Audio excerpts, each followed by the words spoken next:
नमस्कार, स्वागत है आप सभी का क्यूरियस अब में। और आज हम लेकर के आए हैं डेमोक्रेसी एंड डाइवर्सिटी, मतलब लोकतंत्र और इसमें विविधता। देखिए, लोकतंत्र है तो विविधता का होना 70% जायज है, क्योंकि विविधता होगी तभी लोकतंत्र आएगा।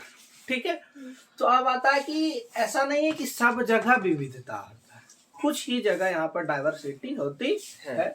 तो आज हम लोग सिविक्स के चैप्टर 3 पर विचार करने वाले हैं कि असल में सही में है क्या, या हम लोग हिस्ट्री में भी पहले पढ़ चुके हैं कि पुराने समय में कैसे एक तरह से भेदभाव किया जाता था, जन्म पर आधारित। आपको बीच में एक रश्मि रथी भी हम बताएंगे। ठीक है, तो अब आता है कि सबसे पहली बात है कि होमोजीनस सोसाइटी हम छोड़ देंगे सिविक्स पढ़ाना।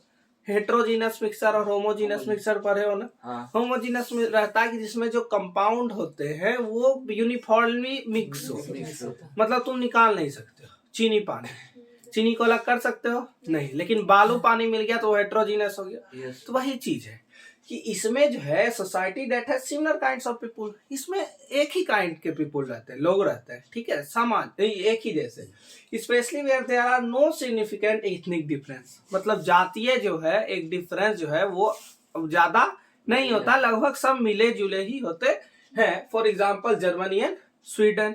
ठीक है, अब आता है माइग्रेंट क्या होते हैं, प्रवासी।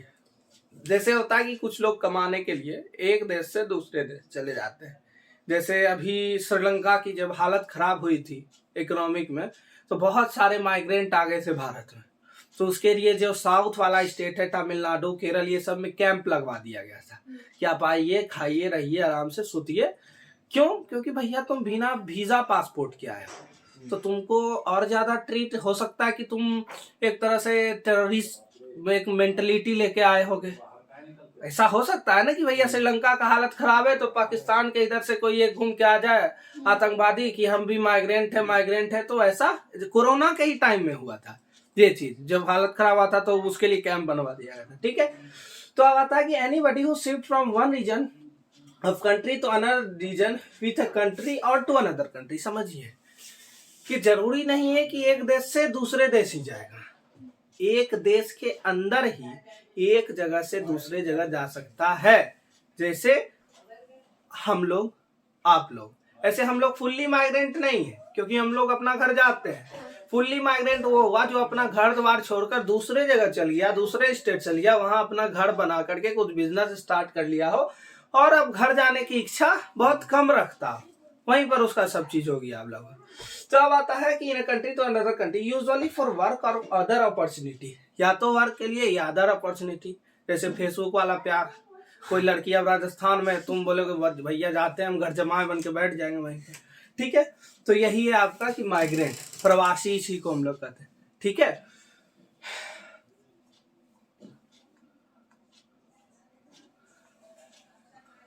अब आता है कि सिविल राइट्स मूवमेंट। तो ये क्या था कि जो अधिकार था, हम शुरू से देख रहे हैं कि लोगों पर, जन पर आधारित, रेस में एक तरह से रंग पर आधारित बहुत सारे भेदभाव होते थे और अभी भी कहीं ना कहीं होता ही है। ठीक, तो आता है कि lead by Martin Luther King junior, this movement lasted from 1954 to 1968। ये जो सिविल राइट मूवमेंट चला, ये किंग लूथर के, ये बहुत इंपॉर्टेंट है। ठीक है, किंग लूथर के द्वारा चलाया गया 1954 से 1968 तक। फिर आता है कि the movement refers to set of events and reform movement aim to the abolish legal racial discrimination against African American. Africa से जो प्रवास करके चले जाते थे, कहाँ? अमेरिका, उसके जो भेदभाव में एक तरह से कलर से, आपको पता होगा अफ्रीका के लोग काले होते थे। हाँ। तो वहां पर क्या होता था, काले होते थे, ये देखिए पीछे वाला फोटो देख रहे हैं ना, काले होते थे। तो होता क्या था कि वहां पर लोग उनको मतलब भेदभाव करते थे, काला आ गया, सटो मत, ये मत करो, फलना हो गया, चिलना हो गया। और उनके लिए कोई गवर्नमेंट में पद भी नहीं होता था, आपको पता रहना चाहिए। तो सबसे पहले जो थे वो शायद नेल्सन मंडेला थे, वहां के ब्लैक, वो जो प्रेसिडेंट बनने वाले। ठीक है, तो वो मार्टिन लूथर के द्वारा चलाया गया था 1954 से 1968 तक। कहाँ पे? तो अमेरिका में। किसके अगेंस्ट? तो रेशियल डिस्क्रिमिनेशन, मतलब रंग पे जो आधार पर जो भेदभाव वो लोग करते थे उसके अगेंस्ट में। ठीक है, किसके लिए? तो अमेरिकन। क्लियर है?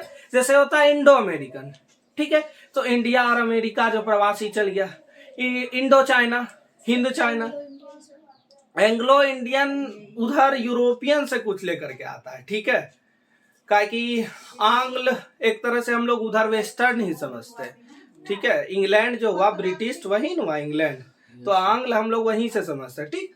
फिर आता है कि this movement persisted non violent matter, Gandhi ji भैया सब जगह आ रहे हैं, और असल में गांधी जी गए थे कहाँ? अफ्रीका, वहीं से ये जो है civil disobedience and non violent वहीं से सीखे। बताए थे कि वो अफ्रीका में एडवोकेट थे, तो वहां पर वहां के सरकार से लोहा लिए थे, तो तुम लोग बोला सर तो लोहा ले लिए तो क्या होगा, लोहा स्मार किए थे, तो नहीं, वो लोहा नहीं, बहुत अच्छे से वो फेस किए थे, बिना वायलेंट के, बिना हिंसा का, बिना मारपीट का। तो ये वहीं से वो विचार लेकर के कहाँ आए थे? भारत, ठीक है। तो this movement practice non violent method, non violent method of civil disobedience. Civil disobedience मतलब सविनय अवज्ञा आंदोलन, मतलब बताए थे कि भैया तुम हमको बोला कि ऐसा करो कि चलो मेरे घर से क्या कर दो, एगो चौकी रखा हुआ है, लेकर के आ जाओ। बोला ठीक है सर, ठीक ठीक ठीक ठीक। गया वहां पर, बोलो हमको लाने का मन नहीं, मतलब प्रेम से गए और उसके आज्ञा का अवहेलना कर दिए, उसको कहते हैं अवज्ञा। सविनय प्रेम से, नहीं कि अब तुमको पसंद है तो वहीं पर उठाओ ईटा मार दो मुंह पे, वैसा नहीं है। तो अब आता है कि against racial discriminatory laws and practice, तो वहां पर कुछ कानून भी बना हुआ था। भारत में तो ऐसी कुछ चीजें नहीं थी, कानून थी, लेकिन वहां पर अमेरिका में ये कानून सब भी था कुछ वैसा कि गवर्नमेंट में ऐसा हमको कोई भी पद नहीं देना है जो लोग काले हो। अब हम तो कानून पढ़े नहीं है, ठीक है, तो उतना ज्यादा हमको डीपली पता है नहीं। तो अब आता है कि ब्लैक पावर मूवमेंट भी उसका एक उदाहरण है, ठीक, कि दिस मूवमेंट इमर्ज्ड इन 1966। अगर हम लोग देखेंगे भैया तो ये मूवमेंट आपका चला कब तक? 68 तक, और इसी से निकल करके आ गया ब्लैक पावर मूवमेंट। अब भारत में राष्ट्रवाद अगर ध्यान दीजिए तो आपको पता चलेगा कि एक सत्याग्रह खत्म नहीं होता था कि दूसरा स्टार्ट होता था, दूसरा खत्म नहीं होता था कि तीसरा स्टार्ट होता था, तीसरा खत्म नहीं होता था कि खिलाफत आंदोलन स्टार्ट हो जाता था। तो ये चीज हम देखते हैं कि जैसे जैसे लोग जागरूक होते हैं वैसे वैसे नया आंदोलन भी उभर करके आता है। तो उसी में हम लोग देख रहे हैं कि वो जो आपका सिविल राइट मूवमेंट चला था वो 1954 से 68 तक चला, और जब लोग जागरूक हुए कि भैया सही बात है, ये कहा हो रहा है हमारे साथ, तो फिर से तुम्हारा 1966 में एक movement black power movement start हो गया, ठीक है, एंड लिस्टेड टू 1975। चला कहां तक? 1975 तक। It was a more militant and anti racist movement. देखो होता क्या है कि ये लोग पिछले में हम लोग पढ़े सिविल राइट मूवमेंट की भैया हाथ जोड़ के किसी तरह अपना अधिकार मांगना है, लेकिन इसमें वैसा कुछ नहीं था। ये लोग चाहते थे the black power movement advocate even violent, वो हिंसा भी कर सकते थे इफ नेसेसरी, अगर उसको जरूरत हो। हम जानते थे कि कांग्रेस में भी दो दल था, गर्म दल और नर्म दल। तो एक चाहते थे कि शांति से, एक चाहते थे कि अगर हमको स्वतंत्रता पाना है, स्वराज पाना है, तो हम हिंसा भी करने के लिए तैयार हैं। तो वो यही चीज है, समझ लीजिए कि एक ही मूवमेंट चला और उसी में दल बट गया, ऐसे तो नहीं बटा था, दल बट गया। और कुछ लोग चाहते हैं कि अगर जरूरी पड़े तो हमको मारपीट भी करना पड़ेगा।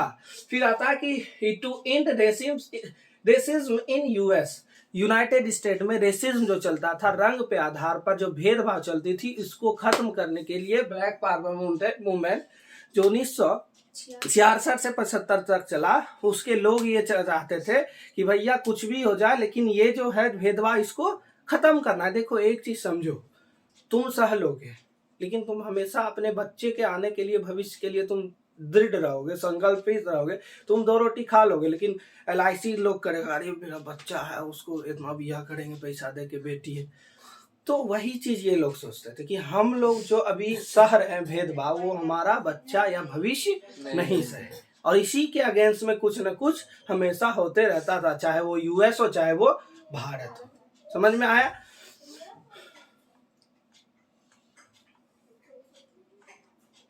अब आता है incident of 2 US athletes who protested in Mexico Olympic in 1968।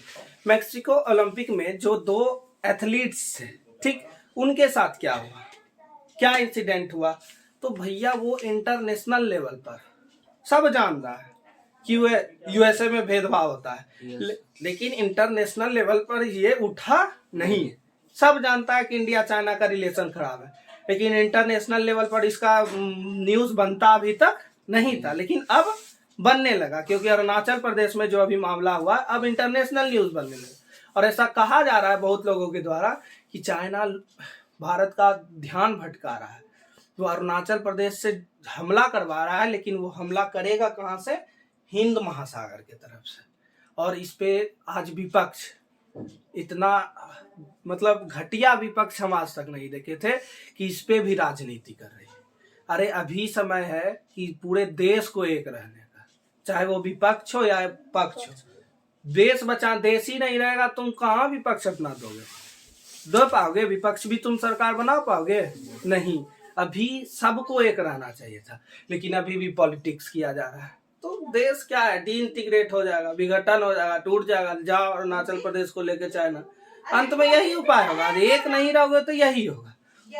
England में इंग्लैंड के जब शासक यहाँ थे, जब तो एक उनका नीति था फूट डालो शासन को। तो अभी भी तो वही हो रहा है। पक्ष विपक्ष में चाइना फूट डाल रहा है और नीचे से हमला कर देगा तो गया, हवा पियो। ठीक है, तो अब आता है कि जो टॉमी स्मिथ और जॉन कार्लोस थे, ठीक है, the US athlete receive there medals, ये ओलंपिक में जीते थे मेडल्स। फोटो भी आप लोग का दिया हुआ है, कुछ हाथ उठा करके दिया है फोटो, कहाँ दिया हुआ है? ये तो वो है, ये पिक्चर है, ये ओरिजिनली है, वो तो दूसरा चीज। ये है पिक्चर, देखो, ये वो तो उसका मूर्ति है, स्टैचू। ओरिजिनल पिक्चर ये है। पुराने वाले बुक में ये पिक्चर थोड़ा बढ़ा दिया हुआ है, ठीक है। तो अब आता है कि देखोगे कि मेडल तो पाए हैं, लेकिन वो काला मोजा और काला ग्लव्स लेकर के पहन के और बिना जूता के वहां पर आ गए थे, ठीक है। दिया गया कि medals wearing only pairs of black socks, सिर्फ ब्लैक मोजा पहने थे, विथ नो शूज, एक भी जूता नहीं था, टू रिप्रेजेंट ब्लैक पॉवर्टी, मतलब कि काले लोग अभी भी गरीब हैं, समझे। तो अब आता है कि the black glove and rice, एक ब्लैक, वो भी जो कैसे पहनते हो ग्लोव, अभी ग्लव्स पहनते हो ना, हाँ। वही है कि gloves, black gloves and raised clenched fist were meant to symbolise black power. तो ग्लोव जो पहने हैं तो उससे ये पता चलता है कि हमारा पावर भी है, हम गरीब हैं लेकिन हम में एकता है, ऐसा नहीं है कि हमारे में एकता नहीं है। तो अब आता है कि they were responding to social division and social inequalities, ये किसके लिए प्रतिक्रिया व्यक्त कर रहे थे? तो जो समाज में विविधता थी, जो एक तरह से भेदभाव था, उसके अगेंस्ट में, ठीक, असमानता थी।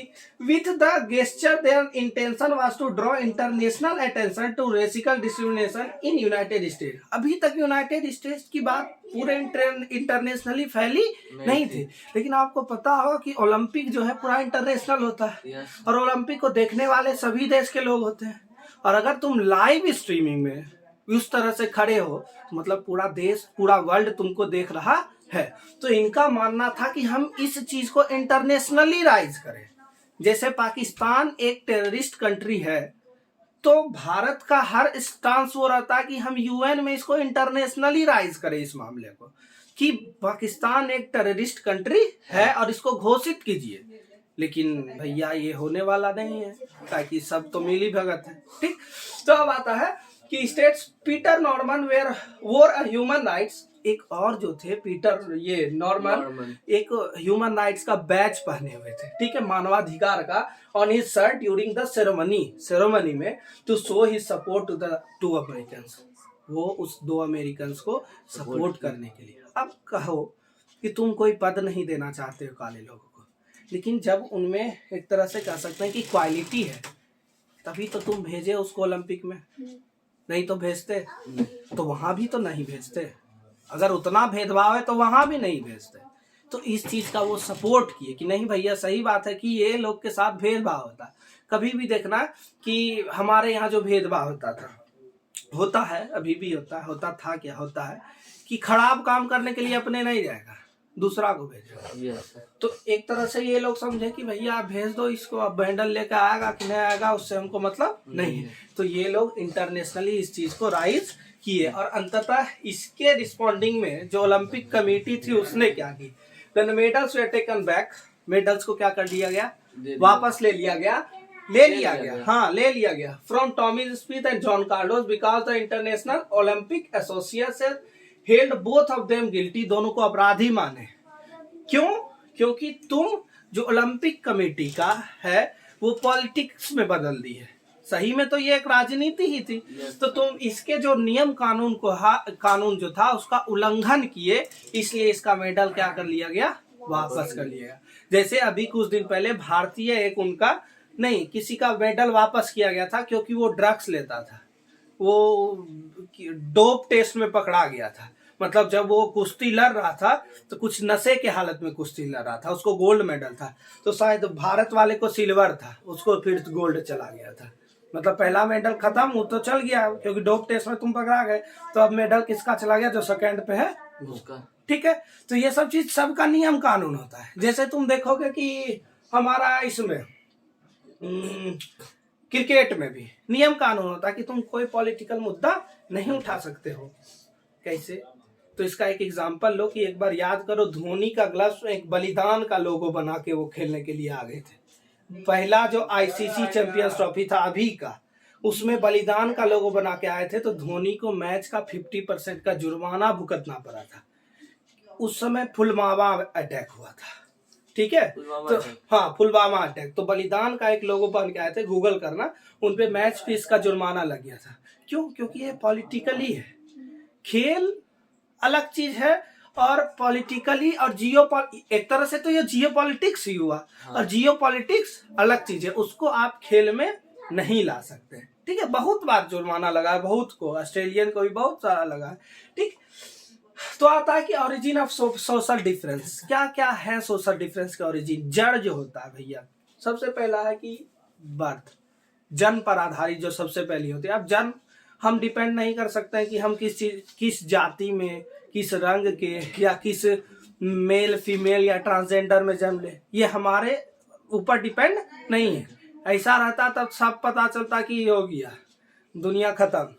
तो अब आता है कि we do not choose to belong to our community, हम अपने समुदाय में जन्म लेने से या हम अपने समुदाय को चूज नहीं कर सकते हैं, और we belong to it simply because we are born into it, हम लोग इसमें जन्म लिए हैं तो हम इसको फॉलो कर रहे हैं। ठीक, और we experience social difference based on accident of birth in our everyday life, और हम इस चीज को फील करते हैं जन्म पर आधारित। जैसे कि रामधारी सिंह दिनकर जी लिखे थे, कर्ण यादव पुत्र था, कुंती का सबसे पहला पुत्र, लेकिन असल में उनको जो ऋषि के द्वारा वरदान प्राप्त हुआ था तो वो उनको चेक कर रही थी, भैया सही में वरदान है क्या। तो सूर्य भगवान सही में उसको एक सूर्य पुत्र दिए जो कर्ण के नाम से विख्यात हुआ। अब चूंकि उसका शादी नहीं हुआ था तो वो एक प्रश्नवाचक चिन्ह था कि बिना शादी का कैसे हुआ बउआ, तो वो पानी में उसको क्या कर दी, बहा दी थी, एक टोकरी में कमल का फूल लेकर के, और उसको वहां पर एक ये कौन उठाया था, राधा नाम की राधा माँ थी, उसको राधे कहा जाता है। कर्ण को राधे और अर्जुन को कौंते, क्योंकि अर्जुन की माँ का नाम कुंती है तो कौंते, और इसको राधे। तो राधा माँ देखो मारने वाले से ज्यादा बचाने वाला होता है। अच्छा, तो वही न हुआ कि तुम तो बहा दी, लेकिन असल में पाला पोसा कौन, राधे। ठीक, तो उसके नाम से वो विख्यात है। तो उसी में लिखे थे रामधारी सिंह दिनकर जी ने कि हाय कर्ण तू क्यों जन्मा। जब अंत में सबको पता चला, कर्ण को बताए कृष्ण जी, तो बहुत रश्मि रथी है मेरे पास, बहुत सर्ग है उसमें, तो वही बोला कि अगर वो अच्छी माँ होती तो हमको क्यों पानी में बहा दी। तो उसमें लिखे हैं कि हाय कर्ण तू क्यों जन्मा, जन्मा था क्यों वीर हुआ, कवच और कुंडल भूषित भी तेरा धन शरीर हुआ। जो कवच कुंडल उसको सूर्य भगवान दिए थे, जब पता चला कि अब युद्ध में कर्ण इसके अगेंस्ट में लड़ने वाला है पांडव, तो चूंकि अर्जुन इंद्र भगवान का वो था, शायद बेटा था, इंद्र का ही बेटा था। हाँ। अर्जुन इंद्र का बेटा ही था, तो इंद्र नहीं, हाँ इंद्र भगवान ही आकर के इससे मांग लिए थे कि तुम अपना कवच और कुंडल दे दो, एक साधु के रूप में, ठीक है, दान दे दिए। तो हाय कर्ण तू क्यों जन्मा, जन्मा था क्यों वीर हुआ, कवच और कुंडल भूषित भी, कवच कुंडल दोनों है, ऐसा उसके पास कवच था कि कोई भी तीर आर पार नहीं जा सकता। भूषित भी तेरा धन शरीर हुआ, धस जाए वह देश अतल में, धस जाए वह देश अतल में, गुण की जहां नहीं पहचान। क्योंकि याद करो जब कर्ण लड़ने के लिए गया था और अर्जुन से जब द्रोणाचार्य वो बोले थे, तो उस समय क्या किया गया कि अर्जुन बोला, द्रोणाचार्य गलती से बोल दिए कि अर्जुन से बड़ा कोई धनुर्धर है ही नहीं। तो कर्ण उठ गया, बोला ऐसे कैसे बोल सकते हैं, ये बोलिए कि अर्जुन धनुर्धर है, अच्छा धनुर्धर है, लेकिन ये बोलना कि इससे अच्छा कोई धनुर्धर नहीं है, ये शोभा नहीं लेता। बोला हम इससे लड़ेंगे। तो अब हम इससे लड़ेंगे तो भैया हो गया टेंशन कि अब तो तुम सूत पुत्र है, तुम नहीं लड़ सकते हो। तब उठ के आया दुर्योधन, बोला कौन करता है सूत पुत्र। उसमें भी बोला गया कि चलो ठीक है तुम माना वो लड़ लो। तो बोला कि तुम एक राजा के बेटा से लड़ रहे हो और तुम हो रथ चलाने वाले के बेटे, तो इससे तुलना नहीं हो सकता। उठ के आया दुर्योधन, बोला कौन बोलता है रथ चलाने वाला बेटा, हम दिए इसको अंग प्रदेश दान में, जो मुंगेर अभी चंपा नगरी कहलाता है वो अंग प्रदेश, बोला हम इसको यहाँ का राजा बनाते हैं। तब तो कर्ण भैया, इसलिए कर्ण जो है एकदम फुल्ली आंख मूंद करके दुर्योधन का साथ देता था, क्योंकि जहां पर पूरा क्राउड भीड़ सूत सूत सूत पुत्र करके उसको चिल्ला रहा था, वहां से दुर्योधन उठ करके आया और बोला कि हम इसको वहां का राजा बनाते हैं और ये अर्जुन से लड़ेगा। और वो लड़ा और अर्जुन हारने वाला था, लेकिन अंत में शाम हो गया। तो ये नियम कहा जाता कि शाम में कोई भी युद्ध नहीं होता है, ठीक है। तो हुआ क्या कि बोला कि हाय कर्ण तू क्यों जन्मा, जन्मा था क्यों वीर हुआ, कवच और कुंडल भूषित भी तेरा धन शरीर हुआ, धस जाए वह देश दल में, गुण की जहां नहीं पहचान। गुण जिसके पास है वहां पहचान नहीं, जाति गोत्र के माथे पे ही जहां आदर पाते सुजान। मतलब कि तुम ब्राह्मण है भैया, ब्राह्मण जाति गोत्र, गोत्र भी जा माना जाता है, गौतम गोत्र है, भारद्वाज गोत्र, ये सब गोत्र है, ठीक है। तो वहां पर जो उसको आदर किया जाता है जाति गोत्र पे, तो वैसा देश कहाँ चल जाए, अतल में चल जाए, उस देश का यहाँ कोई जरूरत नहीं है।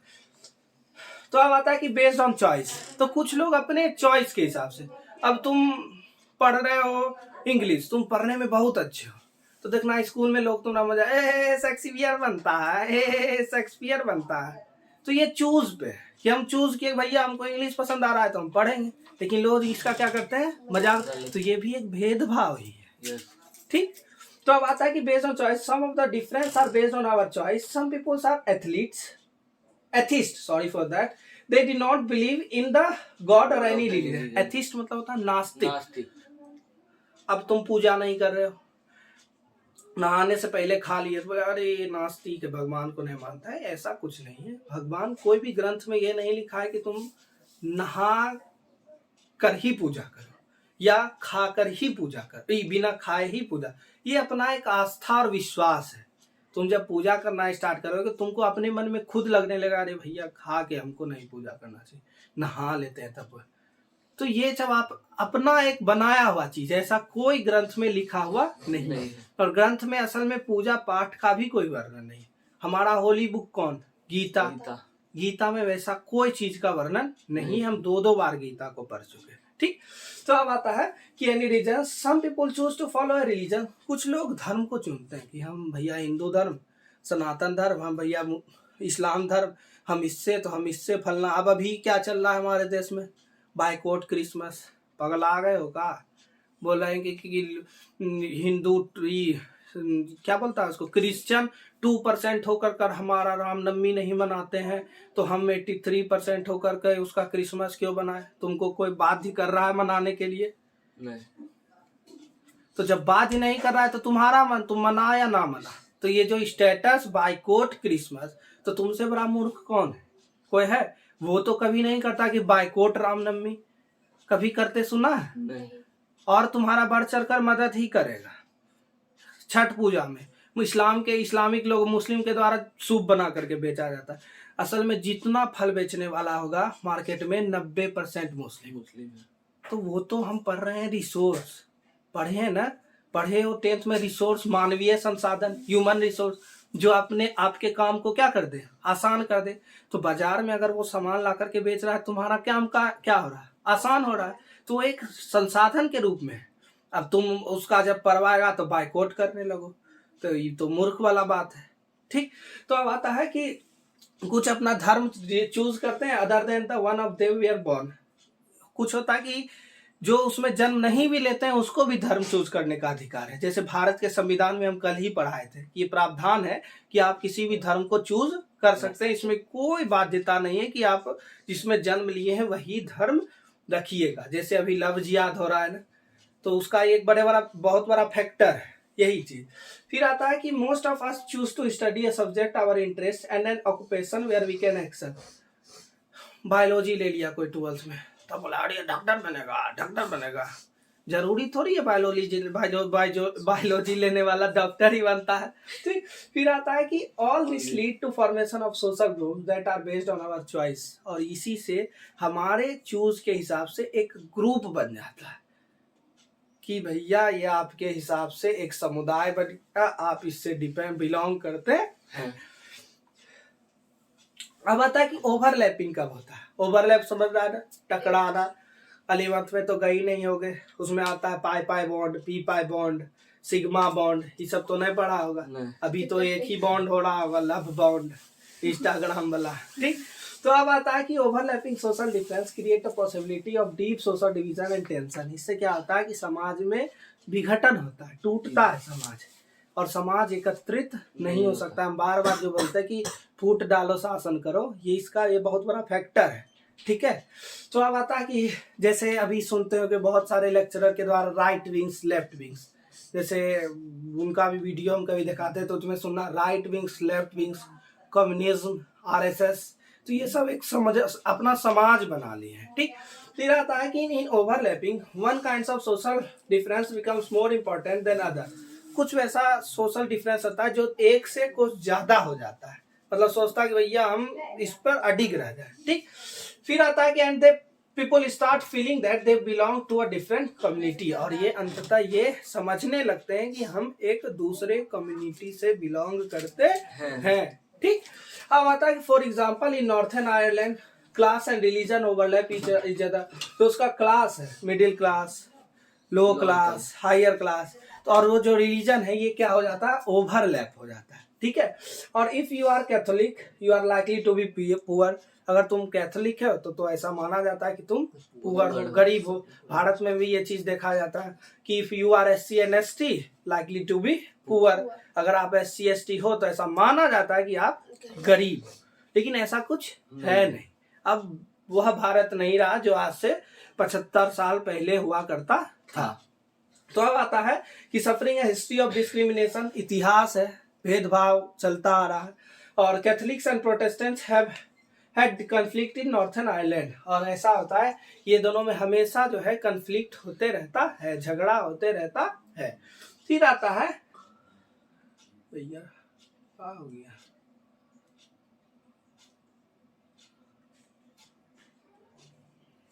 Cross cutting. अब है क्या, तो cross cutting social difference are easier to accommodate. Cross cutting होता है कि in cross cutting groups that share a common interest on one issue. वो नहीं देखता कि हम किस समाज से बिलोंग कर रहे हैं, किससे, वो बस एक इश्यू देखता है जो सबके लिए अच्छा हो, तो वो करने का वो प्रयास करते हैं। ठीक, तो डिफरेंट साइड्स, हाँ, issue are sometimes on different sides on different issue.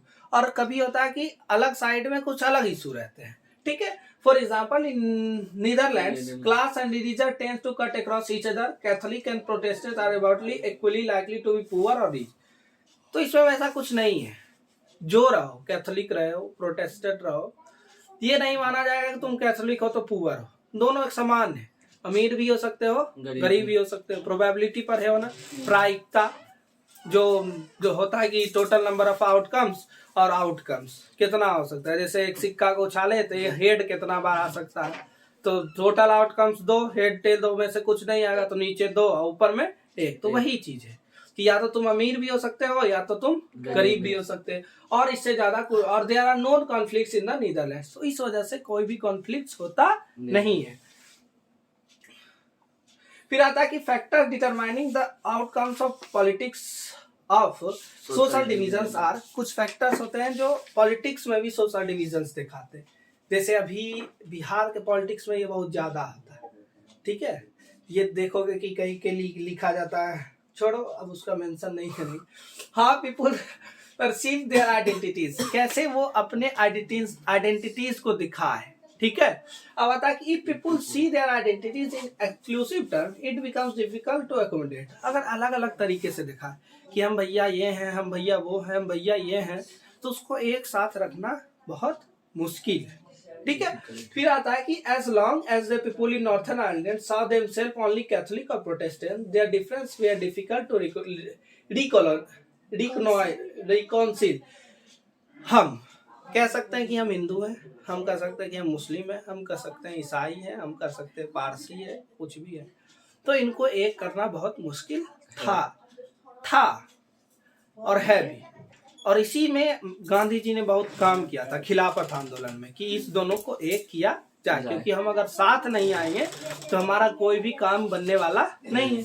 क्योंकि सब में एक ऐसा चापलूस होता है जो जान रहा है कि असल में सब एक है, लेकिन कुछ ऐसा बात बोल जाएगा कि भड़क जाएगा लोग, ठीक है। तो आता है कि it is easier if identities are complementary with national identity. अगर इसको नेशनल आइडेंटिटी की तरफ से देखें, तुम सिर्फ एक भारतीय हो, तो this help to stay together, तो यह मदद करता है कि सभी एक साथ रहे, ठीक है, रह सकते हैं। हाँ, politics leaders rise demands of any communities, कैसे पॉलिटिक्स लीडर जो होते हैं कुछ डिमांड्स करते हैं, अभी चर्चा में है, शायद तुम लोग देखे भी होंगे, निरहुआ जी के द्वारा कहा गया एक अहीर रेजिमेंट बनाइए पार्लियामेंट में, ठीक है। अब जो यादव वंश से बिलोंग कर रहे हैं वो पूरा लगा रहे हैं status, Ahir regiment, Ahir regiment. और जो रेजिमेंट जैसे आईटीबीपी का जवान है ना, जैसे तुम्हारा असम पुलिस है ना, तो सबका एक रेजिमेंट होता है। जैसे कभी देखोगे 26 जनवरी 15 अगस्त में जो परेड होता है, सबका अलग अलग, बिहार रेजिमेंट ये सबका अलग अलग वो बटा हुआ रहता है।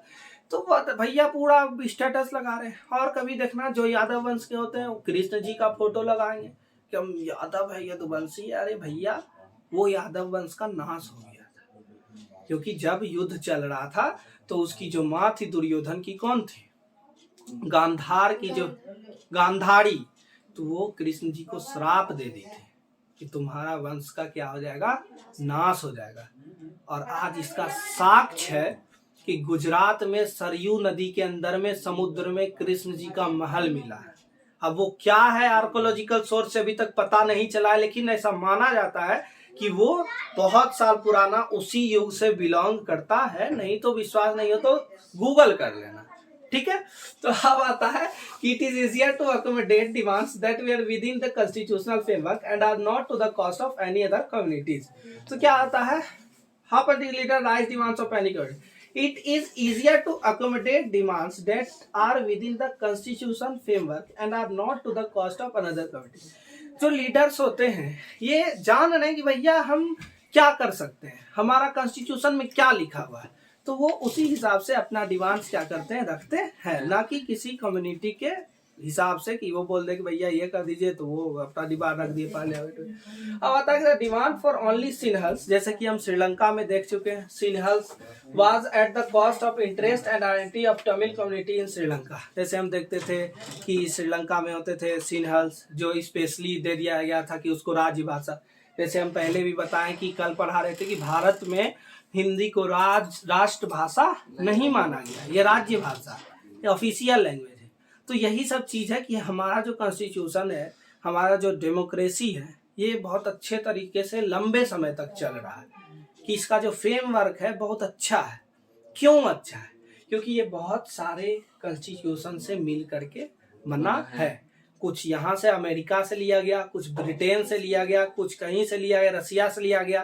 तो इससे क्या होता है कि जब 10 लोगों का विचार आता है, मतलब संघ, हम कल पढ़ा रहे थे ना फेडरलिज्म, तो जब 10 लोगों का विचार आता है तो 10 लोगों का एक सटीक विचार आता है, छका हुआ विचार आता है। तो जब 10 विचार मिलते हैं तो उसका वृद्धि होता है। जैसे कि आज तुम अपना जो पॉलिटिकल पार्टीज जो सत्ता में है, सेंट्रल में है, उससे तुम समझ सकते हो। जो अपोजिशन में है वो अभी आकर के दूसरे को प्रेसिडेंट बनाया है, लेकिन शुरुआत से वो एकात्मक ही रहा है। बाप, बेटी, बेटा, फिर बेटी, फिर बेटा, समझ रहे हो ना।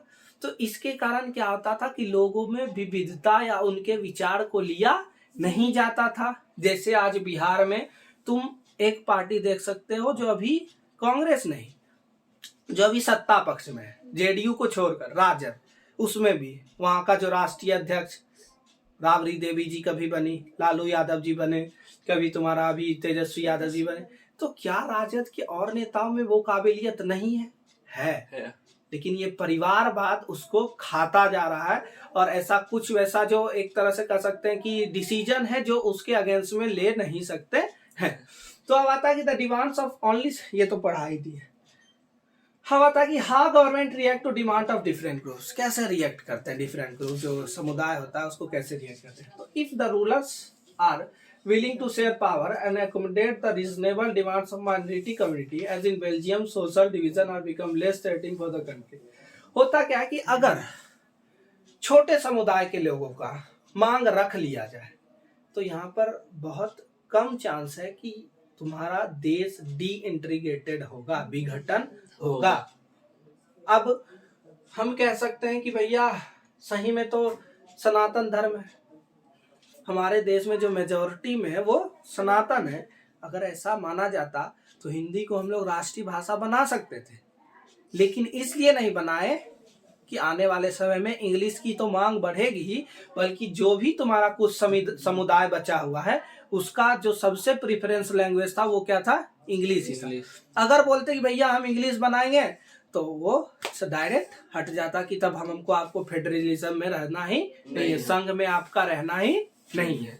फिर आता है कि but if the demands is suppressed, अगर दबा दिया जाए श्रीलंका के जैसा तो वो विघटन का कारण बन सकता है। Suppressed in the name of national unity, राष्ट्र की एकता के नाम पर अगर उसको दबा दिया जाए कि नहीं भैया इंग्लिश को कैसे बना सकते हैं, ये तो राष्ट्र की एकता के लिए खतरनाक हो सकता है।